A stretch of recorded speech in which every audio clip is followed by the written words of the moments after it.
Hi everyone, আজ আমি তোমাদের সাথে একটা রেসিপি শেয়ার করব। যখন তোমাদের কাছে খুব কম টাইম থাকবে আর খাওয়ার জন্য কিছু থাকবে না বাড়িতে, তখন তোমরা এটা ট্রাই করতে পারো। 5 মিনিটে রেডি হয়ে যাবে আমাদের টেস্টি টেস্টি গোলা রুটি। ছোটোবেলায় এই রেসিপিটা আমি আমার কাকুর কাছ থেকে শিখেছি। বাড়িতে যে ইনগ্রিডিয়েন্টস থাকবে সেটাতেই হবে। যেমন আমার কাছে গাজর ছিল, পেঁয়াজ, টমেটো, কাঁচা লঙ্কা আমি নিয়ে নিয়েছি, আর ধনেপাতা, আর একটা ছোট আলু। প্রথমে আমি গাজরটাকে গ্রেটারের সাহায্যে গ্রেট করে নিচ্ছি। আলুটাকেও সেমভাবে করে নিয়েছি। যেহেতু বেশি ফ্রাই করবো না, সে কারণে ছোট ছোট গ্রেট করে নিলে আমাদের ভাজতে সুবিধা হবে। আলু, পেঁয়াজ, লঙ্কা, গাজর সবগুলোকে কুচি করে নিয়েছি, আর সামান্য ধনেপাতা দিয়ে এরপরে আমি এখানে অ্যাড করব 2 কাপ মতো আটা। যেহেতু আটা দিয়ে তৈরি হবে, সে কারণে এটা খুব হেলদি।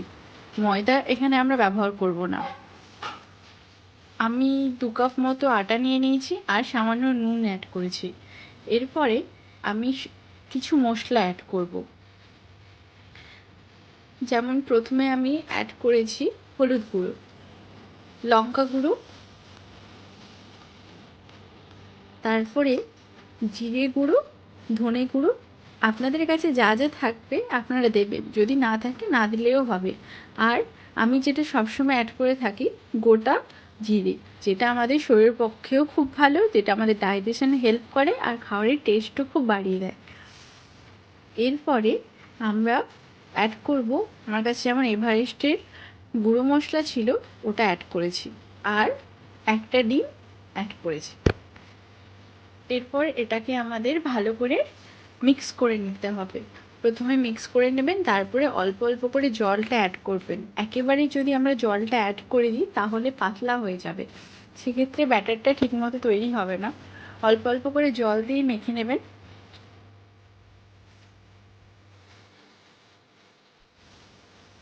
ব্যাটারটা খুব বেশি পাতলা হবে না, খুব ঘনও হবে না। দেখুন আমি যেমনভাবে করেছি তেমনভাবেই করবেন।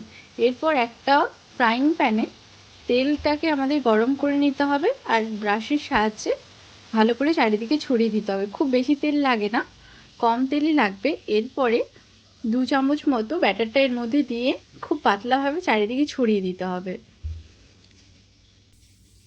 পাতলাভাবে ছড়িয়ে দিতে হবে, ব্যাস। এরপর এক পাশটা ভালোভাবে হয়ে গেলে তারপরে আরেকটা সাইড উল্টোবো। তাহলে এভাবে 2-3 বার এপাশ ওপাশ করে উল্টে নিলেই আমাদের রেডি টেস্টি গোলা রুটি। যেমন কালারফুল হয়েছে তেমনই টেস্টি হয়। এটা আপনারা টমেটো সসের সাথে খেতে পারেন, খুব ভালো হয় খেতে। এভাবে আমি সবগুলো বানিয়ে নিয়েছি। আমার ওই ব্যাটারটায় 3টে গোলা রুটি হয়েছিল। পরিমাণ মতো আপনারা যটা বানাবেন সেই আন্দাজ করে নেবেন। খুব ভালো হয় খেতে। টমেটো সসের সাহায্যে আপনারা খেতে পারেন, বা শুধু শুধুও খেতে পারেন, খুব হেলদিও হয়। সকালে ব্রেকফাস্টেও আমরা এটা ট্রাই করতে পারি, বা সন্ধেবেলা টিফিনেও আমরা এটা খেতে পারি। আপনারা ট্রাই করবেন একবার বাড়িতে। আর কেমন হলো আমাকে অবশ্যই জানাবেন কমেন্টে। আর যদি ভিডিওটা ভালো লাগে তাহলে চ্যানেলটাকে সাবস্ক্রাইব করবেন আরও এমন ভিডিওগুলো দেখার জন্য। সবাই ভালো থাকবেন।